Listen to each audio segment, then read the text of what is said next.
Essa é a série da nossa comunidade desde a semana passada, desde o domingo passado, a gente vem conversando sobre a vida de Paulo. Essa série foi inspirada no filme homônimo que também se chama Paulo, Apóstolo de Cristo. Ele já estreou lá nos Estados Unidos, final de semana passado também. A gente fez a estreia simultânea da série com o filme, mas aqui no Brasil ele ainda não foi lançado. Vai ser lançado no domingo, no sábado, dia 5 de maio, essa é a previsão. Então, se você quiser, acompanhe a série, depois vai lá para ver se eles estão falando tudo direitinho no filme, igual a Bíblia está ensinando a gente, tá bom? Então fica essa dica para você, quem sabe a gente pode marcar de ir um grupo da comunidade assistir o filme juntos daqui a um mês. Mas esse filme ele tenta mostrar um pouco da história da vida de Paulo, e a gente aproveitou então e achou interessante essa temática, e a gente está trabalhando essa vida tão impactante que é a vida do apóstolo Paulo, que tanto nos inspira, tanto nos ensina através dos seus escritos e com a sua própria vida. E hoje nós vamos continuar então investigando um pouco da vida de Paulo. Semana passada a gente viu o início do seu encontro com Jesus, uma reviravolta na sua vida. E quando Paulo tem um encontro com Jesus, algo impressionante acontece. Ele entra em colapso. Ele deixa tudo aquilo que ele acreditava, tudo aquilo que ele vivia, fica sobre a mesa, fica meio que numa crise de identidade e passa então por uma transformação. Se você perdeu a palestra de domingo passado, eu aconselho você, sugiro que você vá lá no nosso site, que você passe pelo nosso canal do YouTube ou pelo Facebook da comunidade e assista. Vai ser muito importante para você entender o início dessa caminhada de Paulo com Jesus e como foi esse colapsar de Paulo em Damasco, no caminho de Damasco. Se você está acompanhando a gente pela internet aí na gravação desse vídeo, você pode pausar esse vídeo aí, vai lá assistir, depois volta para ter uma continuidade aí nesse raciocínio, tá bom? Como a gente já falou aqui hoje, essa semana foi uma semana onde a gente viveu fortes emoções, impasses, dificuldade de saber que caminho seria escolhido. E a palavra de ordem era discernimento. Discernimento estava na boca de juízes, estava na boca de gente nas filas do banco, na porta da escola. Por onde a gente passava, a gente ouvia essa palavrinha sendo dita, sendo comentada de uma forma que nos levasse a refletir qual seria o futuro da nossa nação, qual seria o futuro daquele que estava sendo julgado. E esse discernimento é algo importante para a nossa vida. A gente vai ver hoje os discernimentos que aconteceram na vida de Paulo ali em Antioquia, e essa palavra, ela é uma palavra-chave para a história de Paulo, porque é ali, a partir da compreensão, da sensatez, da clareza, do entendimento do que ele deveria fazer, é que toda a sua vida passa por um outro processo de crescimento, de amadurecimento, na sua vida pessoal, no seu ministério, e nós colhemos os frutos até hoje desse discernimento. É óbvio que não é fácil a gente ter clareza e discernimento sobre as situações da vida. Não sei se para você é fácil, para mim não é.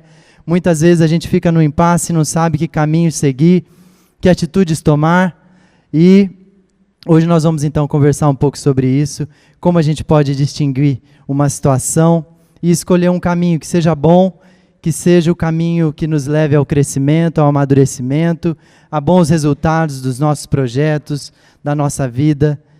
E essa conversa ela começa olhando para a história de Paulo na sequência, depois da sua conversão, do seu encontro com Jesus, e se dá de uma maneira muito maravilhosa. Como eu disse, esse discernimento acontece em Antioquia. Então a nossa conversa vai fazer uma viagem lá para Antioquia, e Paulo está lá, junto com outras pessoas, junto com o pessoal da igreja de Antioquia, e ele vai nos mostrar um pouco a respeito da sua história. Resgatando um pouco do que a gente viu a semana passada, só para a gente contextualizar, quem era Paulo? Qual era a história, o pano de fundo da vida de Paulo? Paulo era um cidadão romano, um cidadão de Tarso, aluno de Gamaliel, com formação superior, líder nato, membro ativo da comunidade, formado para cuidar dos negócios do seu pai. Todos esses títulos e qualidades situam Paulo na elite da sociedade. Esse era o Paulo. Esse era o cara que tinha uma expectativa enorme sobre ele. Tinha diante de si um futuro promissor e a possibilidade de uma carreira brilhante. Mas a entrada de Jesus em sua vida modificou essa situação vantajosa. Aos olhos da cultura, isso parece uma tremenda de uma vantagem, um desperdício enorme de recursos humanos e intelectuais. Puxa vida! Paulo jogou toda a sua tradição, toda a sua religiosidade fora, tudo aquilo que ele aprendeu para seguir a Cristo, para viver uma outra realidade. Tinha uma carreira brilhante pela frente. Isso me fez lembrar a minha própria história. Algo que aconteceu no final da minha adolescência, ali, início da minha juventude, quando eu entendi o chamado de Deus para a minha vida como um pastor, que eu deveria seguir nessa direção. E lá com meus 17 anos, quando eu tomei essa clareza e decidi e comecei a divulgar essa situação, essa notícia, muitas pessoas me falavam, mas puxa, por que isso? Por que isso? Com um lamento, com um pesar, professores da escola, familiares, ao ponto de uma tia minha me dar uma pasta daquelas de executivo, tipo 007, sabe? Que tem até a senha para você colocar, falando, você tem uma cara de advogado, vai fazer direito, meu filho. Ou então médico, olha que cara de médico, mas pastor, puxa vida, que desperdício de talento. Esse é o jeito da nossa cultura de pensar. É assim que as pessoas estavam olhando para Paulo naquele momento, o julgando um maluco. Como você que era um perseguidor de cristãos, alguém que mandava matar, agora se torna um deles. Como assim você nega a sua tradição religiosa e vai seguir a esse Cristo? Como? Esse é o contexto da nossa história de hoje. E Paulo está lá então em Antioquia, vivendo uma nova situação, um início de uma nova caminhada, um novo momento cheio da graça de Deus sobre a sua vida. O reencontro ou o encontro com Jesus foi algo transformador, mas ficar lá na igreja de Jerusalém era um peso para Paulo. Era algo que não o deixava tranquilo, não o deixava em paz. Ali havia um ranço da sua história, havia uma desconfiança das pessoas, da própria igreja, quanto à veracidade da sua conversão. Não seria mais uma estratégia para tentar nos destruir a igreja de Cristo? Então, Paulo tem a oportunidade de sair dali e viver um momento muito maravilhoso e especial na igreja de Antioquia. Veja só o que diz o relato bíblico em Atos, a partir do capítulo 11, versos 20 a 23. Alguns deles, todavia, cipriotas e sirineus, foram a Antioquia e começaram a falar também aos gregos, contando-lhes as boas novas a respeito do Senhor Jesus. A mão do Senhor estava com eles e muitos creram e se converteram ao Senhor. Notícias desse feito chegaram aos ouvidos da igreja em Jerusalém. E eles enviaram Barnabé a Antioquia. Este, chegando e vendo a graça de Deus, ficou alegre e os animou a permanecerem fiéis ao Senhor de todo o coração. Barnabé vai até Antioquia, a pedido da liderança da igreja de Jerusalém, e ali ele visualiza algo que marca muito a sua vida. O trecho final ali que está grifado diz, chegando e vendo a graça de Deus, ficou alegre e os animou a permanecerem fiéis ao Senhor de todo o coração. Barnabé era um homem maduro já, experiente, vivido, um discípulo. E ele enxerga ali o potencial daquela igreja que estava nascendo em Antioquia, aquele trabalho embrionário. Ele viu ali algo diferente do que eles viviam em Jerusalém, uma igreja cheia da alegria, da graça de Deus. E ele tem uma brilhante ideia. Ele pensa, vou buscar Paulo, vou trazer Paulo para cá. Tem tudo a ver com Paulo isso aqui. Paulo precisa desse novo momento na sua vida. Paulo precisa desse recomeço, precisa experimentar um ambiente novo, precisa se desenvolver aqui. Aqui há espaço. Essa cidade tem tudo a ver com ele. E assim, ele busca Paulo. E assim surgem novas oportunidades para Paulo a partir dessa amizade, dessa parceria com o Barnabé. Algo muito saudável. Sabe aquele cara que você caminha junto, aquela pessoa que te ensina, que te instrui, que é amigo para todas as horas? Esse era o Barnabé. Diz o texto que ele, Barnabé, era um homem bom, cheio do Espírito Santo e de fé, e muitas pessoas foram acrescentadas ao Senhor. Então, Barnabé foi a Tarso, procurar Saulo, e quando o encontrou, levou para Antioquia. Assim, durante 1 ano inteiro, Barnabé e Saulo se reuniram com a igreja e ensinaram a muitos. Barnabé vai buscar Saulo, Paulo, que são a mesma pessoa. Ele vê potencial ali. Ele vê que é possível algo novo ser construído com a ajuda de Paulo. Ele vê a expansão do reino e de maneira estratégica enxerga Paulo ali, fazendo a sua missão, realizando o seu chamado ali. Mas a primeira coisa que me chama a atenção é o que está no início desse trecho. Quem era Barnabé? Um homem bom, cheio do Espírito Santo e de fé. Esse era o amigo, o companheiro mais chegado de Paulo nessa sua nova fase.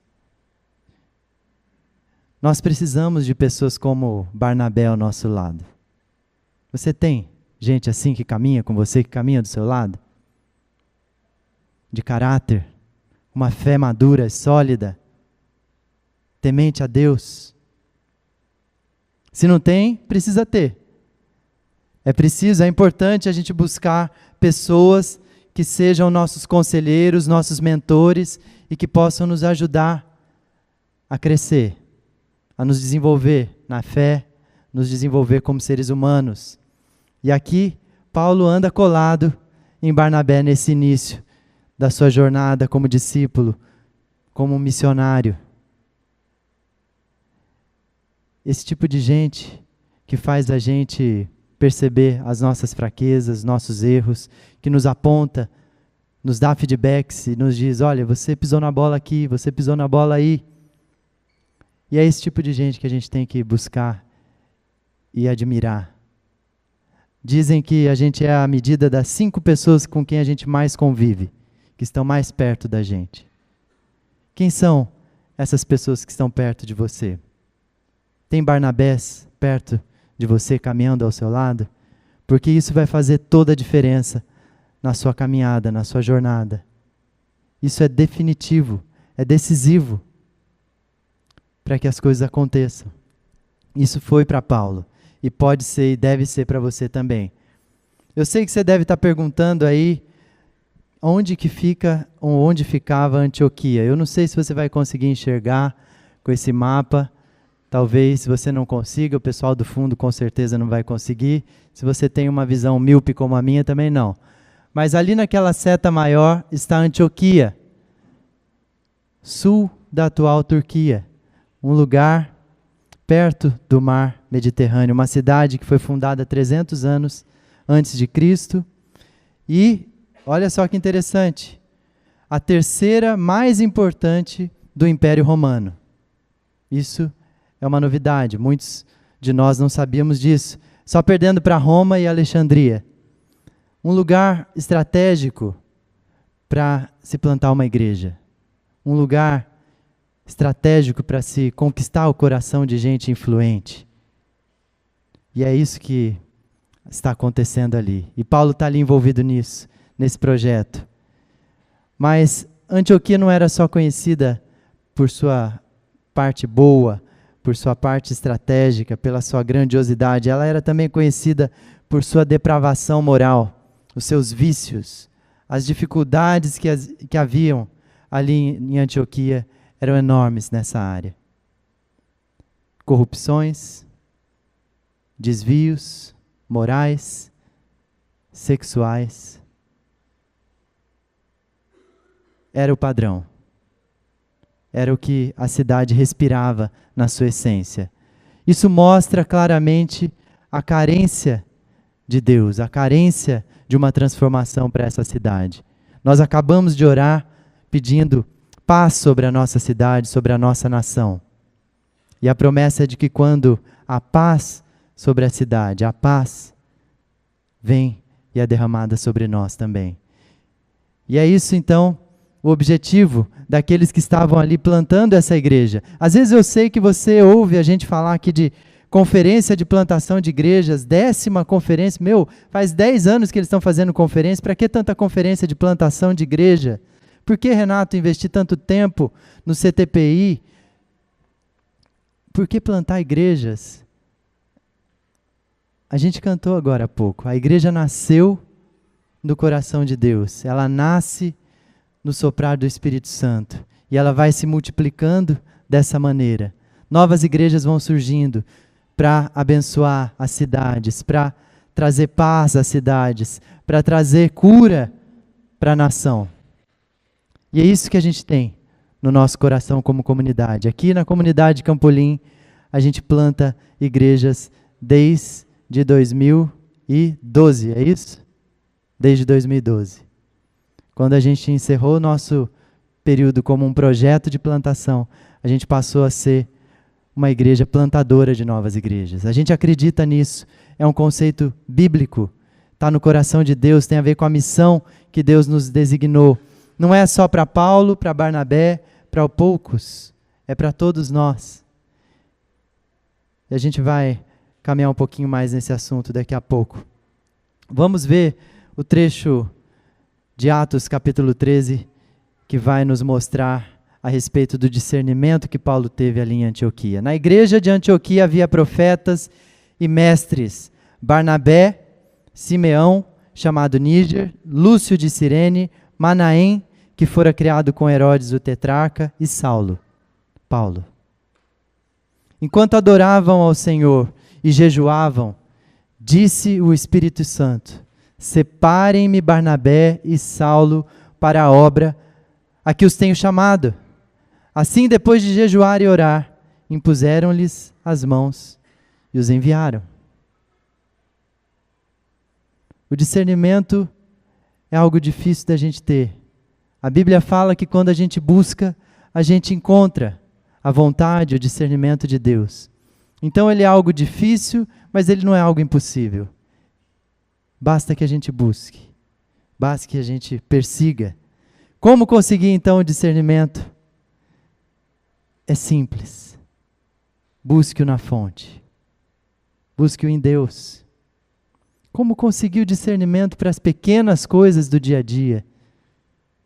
Educar um filho, uma pequena grande obra, como educar um filho, tomar decisões no trabalho, decisões nos relacionamentos que nos cercam, familiares, de amizade, decisões grandiosas que implicam em outras vidas que estão sob nossa responsabilidade muitas vezes. A fonte está em Deus. O texto que a gente acabou de ler, fragmentado aqui, nos mostra, na igreja de Antioquia, eles estavam ali, e enquanto adoravam ao Senhor e jejuavam. Assim, depois de jejuar e orar.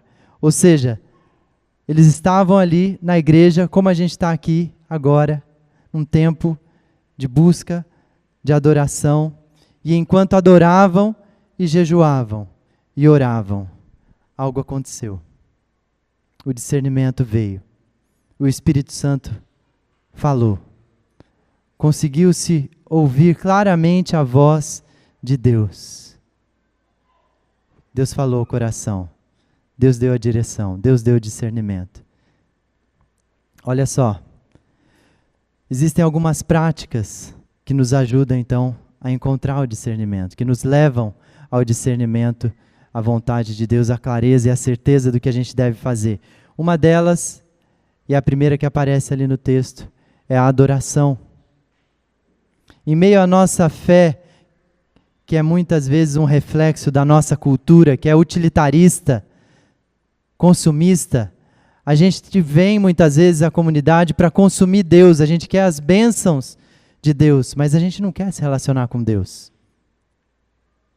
A gente não quer saber de um Deus que é pessoal. A gente quer só pedir, receber e ir embora. Como num caixa eletrônico, a gente vai lá, põe o cartão, digita a senha, recebe e vai embora. Essa relação de troca, essa relação de utilitarismo, de consumismo, e com Deus é totalmente diferente. Quando a gente se dispõe a se relacionar com Ele, a gente percebe isso. Primeiro que a gente não tem nada a oferecer. A gente não tem nada a dar a Ele. Mas quando a gente se propõe a ouvir a sua voz, e se achega, e adora, e a palavra adoração aqui é uma palavrinha grega que a gente usa muito, a derivação dela, a palavra liturgia. Liturgia é algo que a gente fez aqui, está fazendo aqui, que é esse culto, esse tempo de entrega a Deus da nossa alegria, da nossa gratidão. Isso é adoração. E a prática da adoração acontece em diversos lugares. A gente se engana quando a gente acha que Deus estava aqui esperando a gente chegar e que Ele vai ficar aqui esperando domingo que vem, quando a gente voltar. Deus está ao nosso lado, Deus tem prazer em caminhar com a gente, se relacionar com a gente, e a prática da adoração ela deve acontecer assim. Ela pode ser comunitária e deve ser, ela acontece em momentos como esse, de canções, de gratidão, de leituras, mas ela também acontece enquanto a gente está caminhando por aí, talvez na pista de caminhada do Campolim, talvez dirigindo. A gente pode adorar ao Senhor, a gente pode buscar a Deus aonde a gente estiver, o cenário é o que menos importa. Isso nos leva a consequências. A adoração nos leva à oração. Quando a gente adora, quando a gente reconhece a grandeza de Deus, quando a gente se enche da presença de Deus, a gente começa a conversar com Ele, é natural. E resgata um princípio lá do início, quando Adão e Eva estavam no jardim do Éden, e todo fim de tarde eles tinham uma conversa com Deus, muito gostosa, de abrir o coração, de falar da vida. E a oração é isso. Abrir o coração e falar com Deus, falar com o Pai. É tão gostoso isso. Além da oração, a gente pode parar e contemplar a grandeza de Deus. A gente faz pouco isso. A gente está tão perturbado com as coisas ao nosso redor que a gente não percebe a beleza da criação, as coisas maravilhosas, pequenas, cotidianas que Deus faz. Não tem espaço para isso. Mas quando a gente abre espaço na nossa agenda para contemplar as maravilhas, a grandeza de Deus, é demais. Como a gente começa a mudar a nossa visão. Como a gente começa a pedir menos, inclusive. Não dá para a gente buscar a Deus de uma maneira mecânica. É isso que eu quero dizer. Não dá para a gente ser um robozinho. Vai lá, pega as bênçãos, vai embora. Não dá. A gente precisa parar, dedicar tempo, separar um tempo para buscar esse Deus, para ouvir a sua voz. E mais, Deus, Ele quer exclusividade. Ele não divide a sua glória com ninguém. Então, gente, não adianta querer colocar um ídolo do lado de Deus, que Ele não gosta, Ele não aceita. Ele diz, eu sou o único e verdadeiro Deus, e eu quero me relacionar com você, eu quero que você me conheça, eu quero que você perceba que eu sou suficiente. Mas para a gente conhecer a Deus, a gente precisa se conectar a Ele. Para a gente se conectar a Ele, a gente vai ter que se desconectar do celular, da TV, do rádio no carro.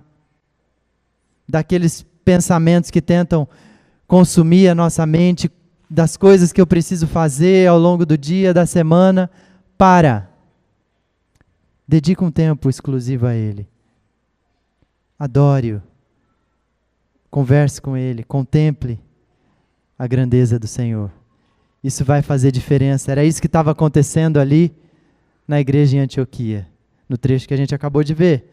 Além disso, eles falaram de jejum. Além da adoração, havia uma prática que estava acontecendo ali de jejum. Mas o que é jejum? O jejum é o jejum espiritual. Então, para a gente definir o que é jejum, é melhor a gente começar definindo o que não é jejum.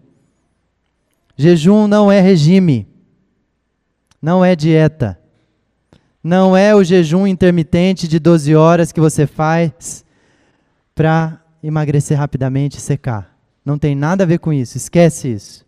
Isso você conversa com o seu médico, com a sua nutricionista, e talvez você leve inclusive uma bronca, se estiver fazendo isso sozinho, sem acompanhamento. Não tem nada a ver com isso. Jejum também não é uma manobra de tentar manipular Deus, de tentar barganhar e negociar com Deus. Alguns de nós pensamos assim. Nessa nossa mente totalmente tomada pela cultura, a gente acha que da mesma forma como eu me relaciono com as pessoas aqui na cidade, eu posso me relacionar com Deus. Então, vamos fazer uma permuta? Vamos fazer uma troca? Não dá. Deus não funciona dessa maneira. Ele não precisa de nada que a gente tem. Nós é que carecemos dele, nós é que precisamos do amor, da graça dele, por meio de Jesus. Não adianta a gente tentar manobrar e manipular a vontade de Deus fazendo um jejum. Isso não vai resultar em nada. É perda de tempo, talvez perda de peso, talvez perda de saúde, mas perda de tempo. E o que é o jejum, então? O jejum é uma prática espiritual aliada à oração. A famosa frase, jejum sem oração é regime. E aí volta no que não é jejum. Jejum espiritual sem oração não tem sentido, porque o jejum é para a gente descobrir a vontade de Deus. É para a gente ouvir a voz de Deus com maior sensibilidade. É quando eu separo um tempo e paro de me alimentar, paro de dar atenção às coisas físicas, materiais, para me concentrar no espiritual. Isso tem a ver com prática de devoção, com as disciplinas espirituais. Oração, leitura da palavra, devoção, adoração, meditar, ouvir a voz de Deus. Não tem nada a ver com eu chegar e falar sem parar. Tem a ver com silêncio, com meditar, com receber por meio da palavra que Ele deixou revelada a nós. Quais são as consequências de discernir a vontade de Deus? Quando a gente pratica a adoração e em oração a gente jejua e o discernimento vem. E agora? E agora? O que eu faço com isso? Deus está me falando, Deus está me mostrando por meio da sua palavra, por meio de pessoas maduras na fé. Está claro o que eu devo fazer. Mas e aí? A primeira consequência é que o discernimento nos leva a agir. Toda vez que Deus nos mostra a direção, Ele nos mostra com o propósito de que algo seja feito. Foi assim com Paulo. Assim, depois de jejuar e orar, impuseram-lhe as mãos e os enviaram. Enviados pelo Espírito Santo, desceram a Seleucia e dali navegaram para Chipre. Chegando em Salamina, proclamaram a palavra de Deus nas sinagogas judaicas. Receberam uma orientação. O discernimento veio. E imediatamente foram enviados. Uma atitude, uma reação, uma ação. Agir em direção à vontade de Deus. Com coragem, com ousadia, sabendo que quem está enviando é Deus. Quem está falando é o Senhor. Quem está comissionando é o próprio Deus, por meio do seu Santo Espírito. Agir sabendo que a missão continua sendo de Deus, assim como a minha vida pertence a Deus. Ele nos chama para participar dessa missão, mas a missão, o plano continua sendo dele. O centro é ele, a vontade é dele, o reino é dele. E quando Paulo sai e vai para Antioquia, e ali ele vive uma experiência maravilhosa, um novo momento da sua vida. Que experiência gostosa, uma igreja cheia da graça, cheia da alegria, cheia de oportunidades, cresce, se desenvolve, sem aquele ranço do passado. Mas havia um perigo. O perigo era ele se acomodar ali. O perigo era ele achar que estava confortável demais e sentar naquela poltrona e ficar assistindo o movimento. É um risco que a gente corre muitas vezes quando tudo vai bem. O discernimento vem, a gente toma uma atitude e as coisas se encaixam. Tudo aquilo que estava de ponta cabeça começa a se organizar e fica gostoso.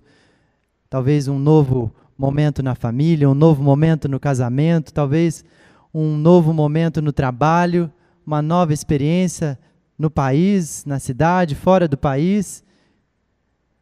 Mas esse momento novo, em algum momento deixa de ser novo e passa a ser um momento qualquer, parte do dia a dia.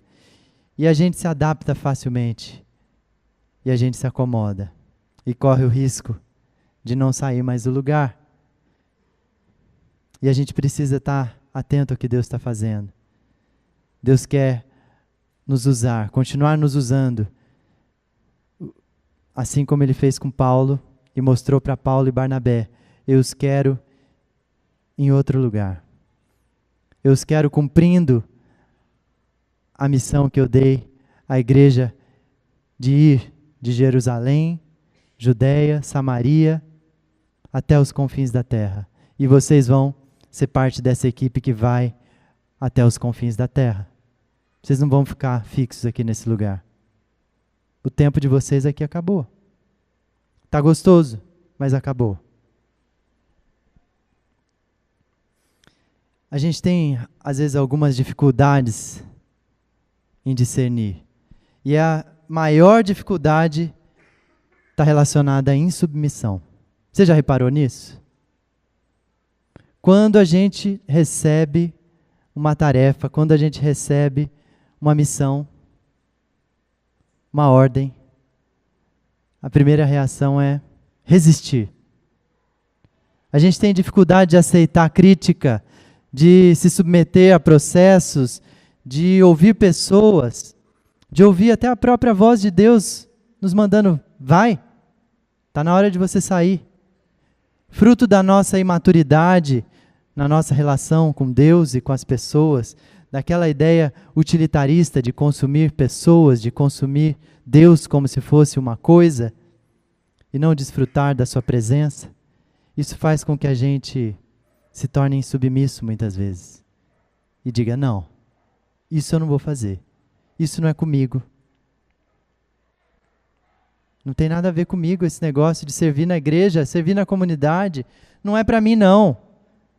Quando o pessoal fala lá, eu já sei que não é comigo. Deus te capacitou com dons, com talentos, com um preparo intelectual, com uma influência na cidade, na sociedade, que só você tem. E com certeza Ele está te chamando para fazer alguma coisa. Mas uma possibilidade de você resistir. Isso tem a ver com a falta de intimidade com Deus. Isso tem a ver, muitas vezes, com a preguiça mesmo, com a assedia, aquele estado de letargia, de torpor, de ficar vendo a banda passar e não fazer nada, só assistir. Não querer crescer, porque crescer dói, dá trabalho. Não querer sair do lugar e ficar na zona de conforto. Queria que você pensasse isso aí, na sua vida, como é que está esse processo. Resistente, aberto ao que Deus quer fazer, porque pessoas impactadas pelo discernimento de Deus, elas têm uma outra postura. Elas obedecem à sua voz, assim como Paulo e Barnabé obedeceram e foram. Assim como aqueles líderes lá na igreja de Antioquia ouviram a voz de Deus juntos e falaram: tudo bem, a gente libera vocês. É uma perda para nós, mas é um ganho para o reino. Vão!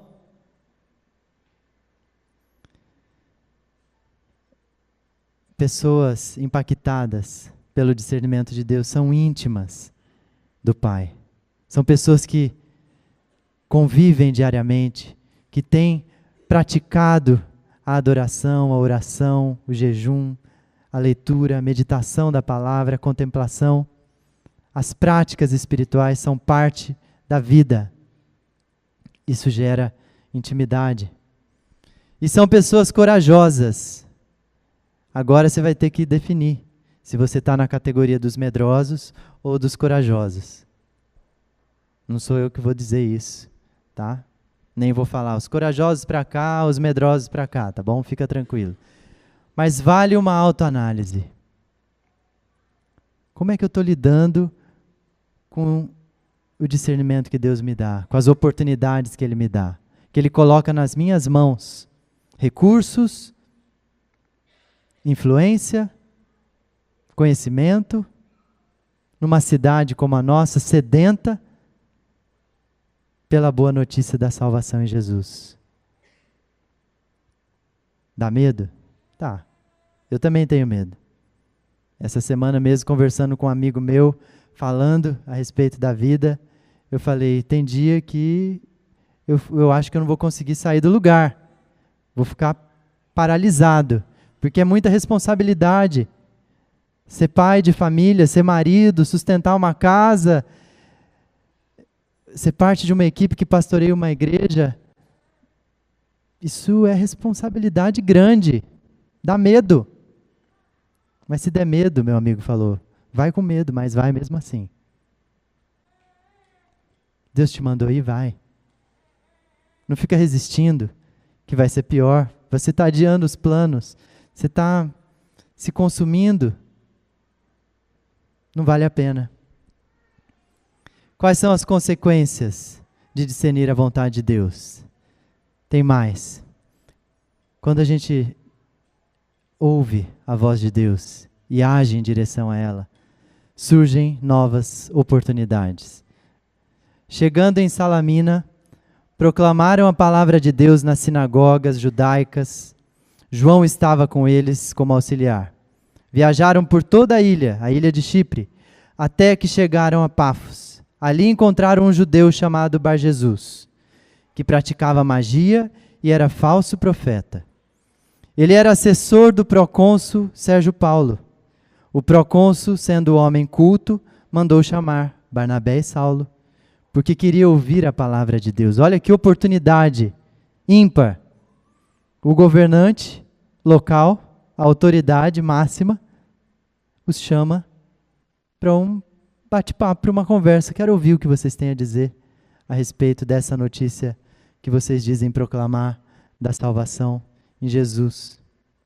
Eles começam pregando nas sinagogas, isso reverbera, chega até os ouvidos desse homem. Obviamente, uma grande oportunidade. Uma grande oportunidade para poucos. Assim como você, no seu ambiente de trabalho, tem, na sua universidade, no seio da sua família, no condomínio onde você mora. Lugares onde só você pisa, só você pode chegar. Oportunidades. Grandes oportunidades.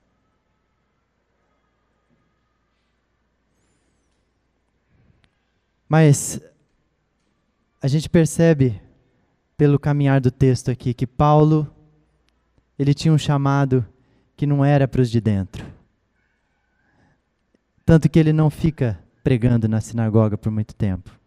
Surge essa oportunidade dele se relacionar com o procônsul. E quem está participando dos nossos grupos pequenos durante a semana sabe disso. Paulo é chamado de o apóstolo dos gentios. Não é isso, Marcelo? Porque ele foi chamado para pregar para os gentios, que são os não-judeus. Se você não participa de um grupo pequeno, quero desafiar você a fazer isso, experimentar isso. E descobrir a amizade, o conhecimento numa outra esfera, a oportunidade de orar, de compartilhar da vida. Isso é muito bom. E lá a gente percebeu isso. Paulo é o apóstolo dos gentios. Esse era o chamado dele. Por isso que eu falei do até os confins da terra, estava na mão dele. Ele deu esse pontapé inicial nessa esfera não judaica da missão. Mas voltando aqui para o que a gente leu, depois dessa pausa para os comerciais, né? Plim, plim. Volta. Vencendo a preguiça, Paulo e Barnabé viajaram a pé. Mais de 160 quilômetros naquela ilha, até a cidade de Pafos.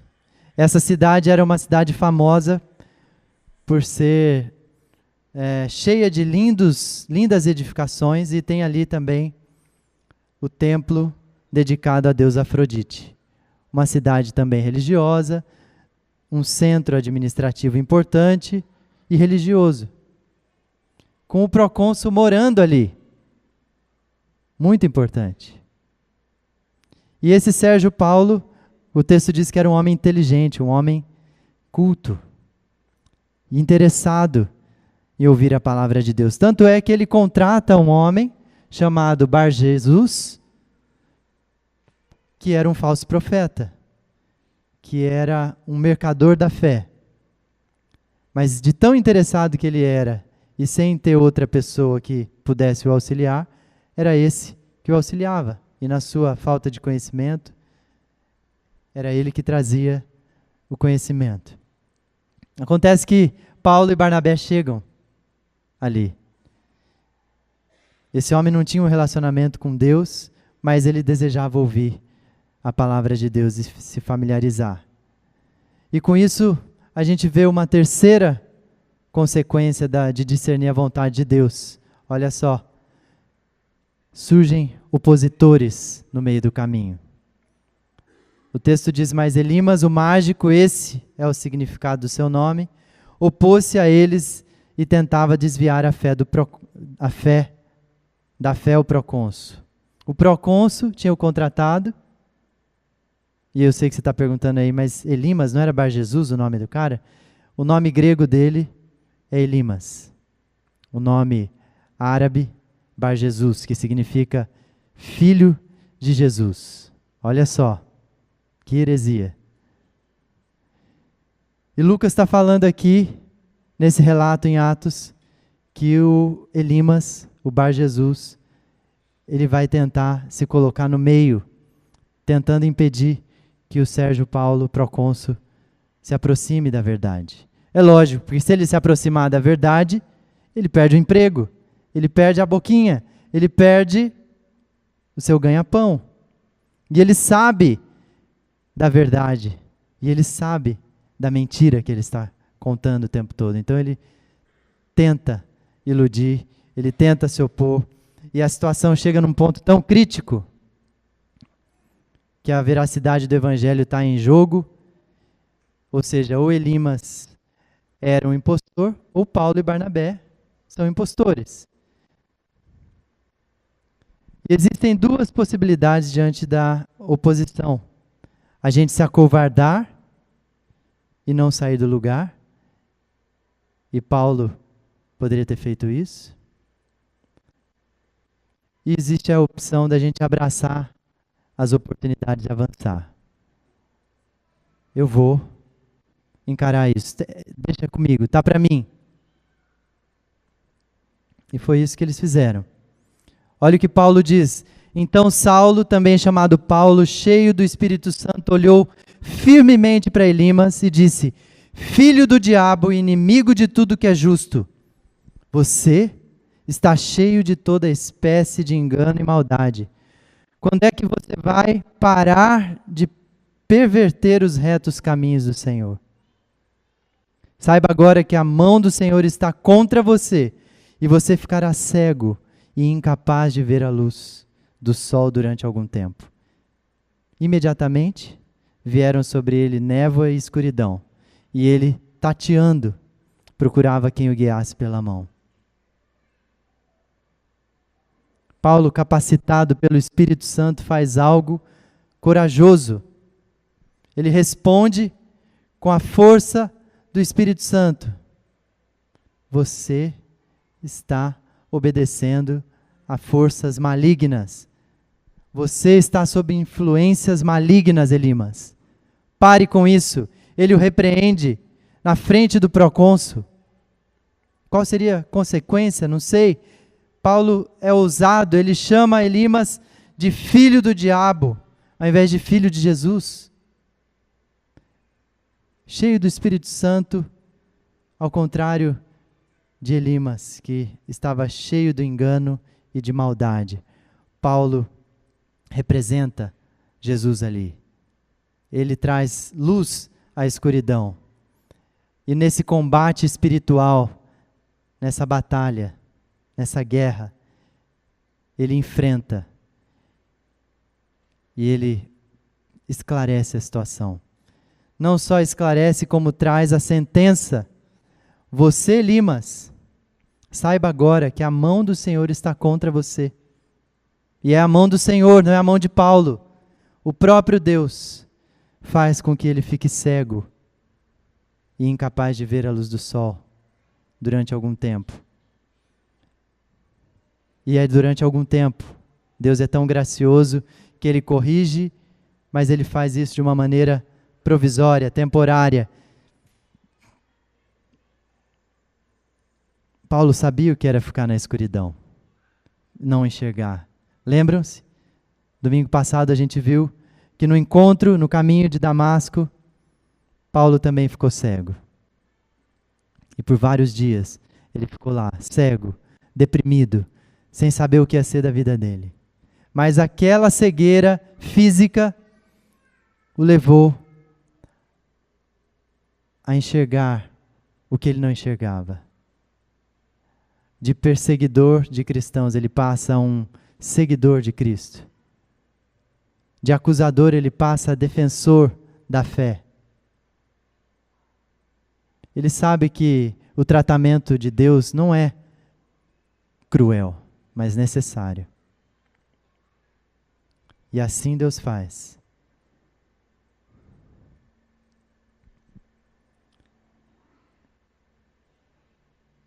As consequências das ações de Paulo, então, são maravilhosas. A partir do momento que ele aceita esse desafio, a oportunidade vem e ele encara, o desafio vem e ele encara. Acontece algo maravilhoso, o procônsul crê. O procônsul, vendo o que havia acontecido, creu, profundamente impressionado com o ensino do Senhor, por meio de Paulo. Paulo foi um instrumento que trouxe luz, que trouxe esclarecimento, ensino do Senhor para a vida dele. Um homem inteligente, influente, que se converte. Esse era o plano de Deus, para aquela cidade ser impactada pela boa notícia da salvação em Jesus. Mas algo mais acontece. A boa notícia se expande.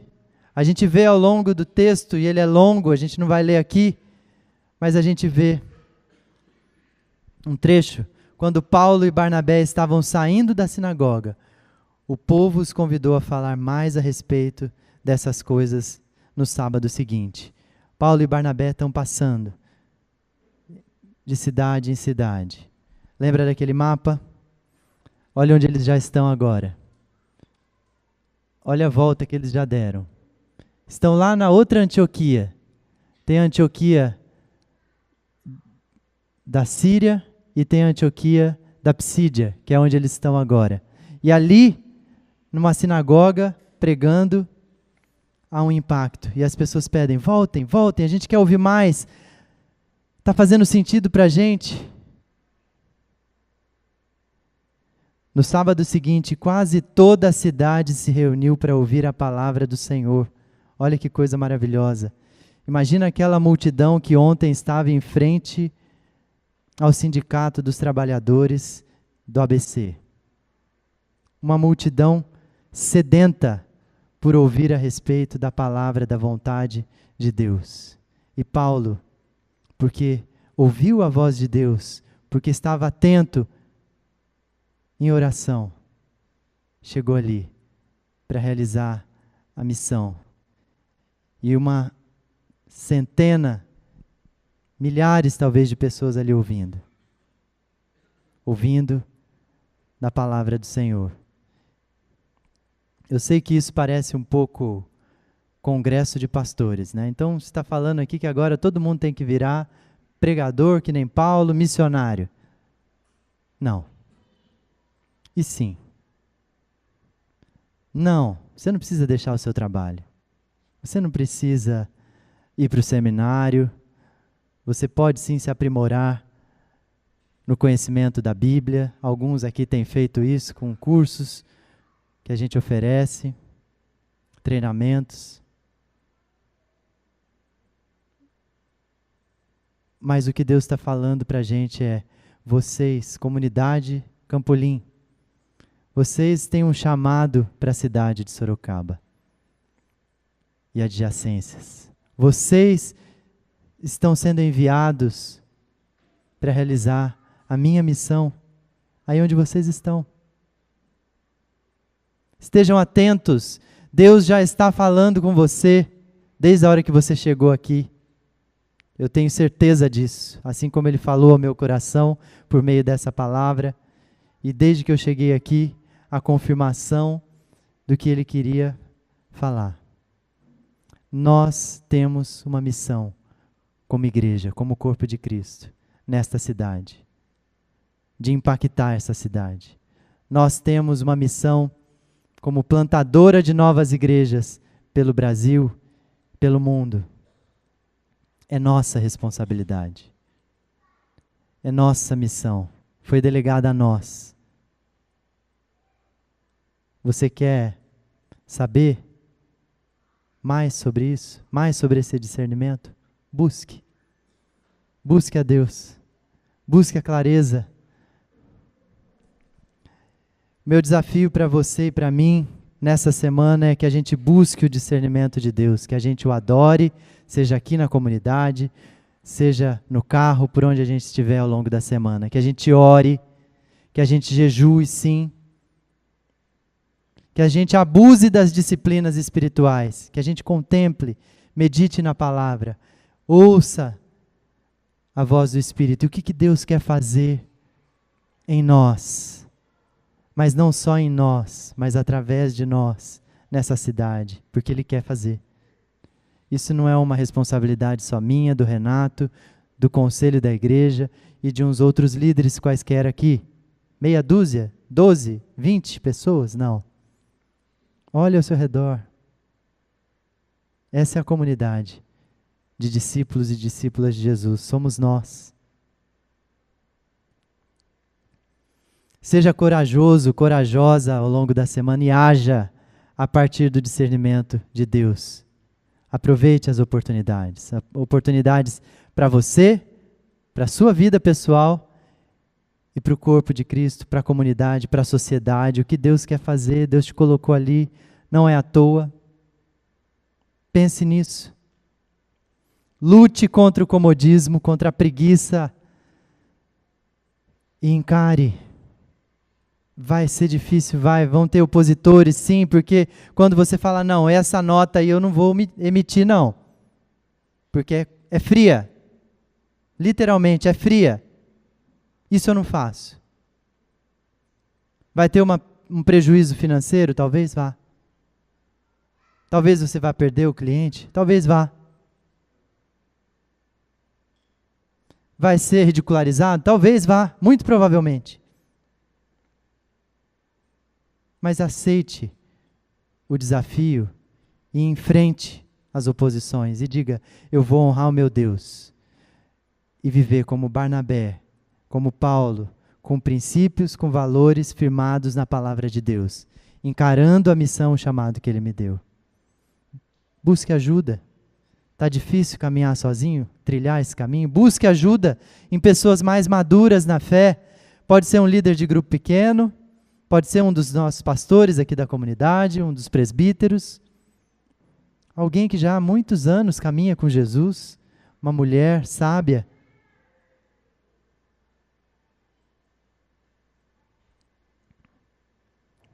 O meu desejo é que a gente saia daqui hoje e que aconteça o mesmo que aconteceu com Paulo. A mesma graça que foi derramada sobre Paulo e que o permitiu viver uma experiência totalmente nova e deu a ele bagagem, maturidade para ir numa viagem, numa outra viagem, várias viagens, falando, pregando, enfrentando as dificuldades. Que isso aconteça com a gente também. Para isso, você precisa discernir a vontade de Deus. Você precisa parar para ouvir. Ele quer te dar uma nova chance. Ele quer te dar um novo começo, isso eu tenho certeza.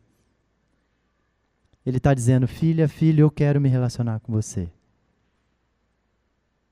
E vai ser maravilhoso. E eu tenho coisas a fazer na sua vida que você nem imagina. E eu tenho coisas a fazer através de você que você nem considera ser capaz de fazer. Priorize na sua agenda essa semana, ao longo das semanas, ao longo da vida. A promessa é que quando a gente busca a Deus em primeiro lugar, o caos ao nosso redor começa a ser ordenado. É isso que está acontecendo desde que Jesus veio ao mundo. Deus está colocando ordem no caos. E isso acontece por meio da sua igreja, que somos nós. Por isso, olhe para Jesus. O foco é Jesus, gente. A série chama Paulo, apóstolo de Cristo. Seguidor de Cristo. Enviado por Cristo, chamado por Cristo. Então, olhe para Cristo, não olhe para Paulo. Porque se você olhar para Paulo, ser humano, você vai cair. Não olhe para o Túlio, senão você vai cair. Olhe para Cristo. Cristo é aquele que veio e se derramou, se entregou numa cruz, para que a gente pudesse ter vida, vida abundante, vida eterna, vida plena. E aquilo que tentou nos tragar, o pecado que nos afasta e que nos bota medo de sair do lugar, Jesus já quitou essa dívida, já está paga. Nós celebramos domingo passado a Páscoa. Ele já ressuscitou. Ele está vivo. O plano foi completado. Não precisa ter medo. Não precisa ficar ouvindo a voz do inimigo, a voz do diabo, que às vezes vem como uma oposição por meio de pessoas dizendo, você fez isso. Eu sei, eu conheço. Eu sei o que você já fez na sua vida. Isso é o diabo. É o acusador. Não dê ouvidos. Ouça o Espírito Santo falando ao seu coração. Ouça a voz de Deus. Abra-se.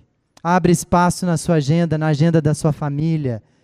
Conduza a sua família à adoração, à oração, ao jejum espiritual, à contemplação da grandeza de Deus. Dedique um tempo exclusivo e você vai ver coisas novas, maravilhosas acontecendo.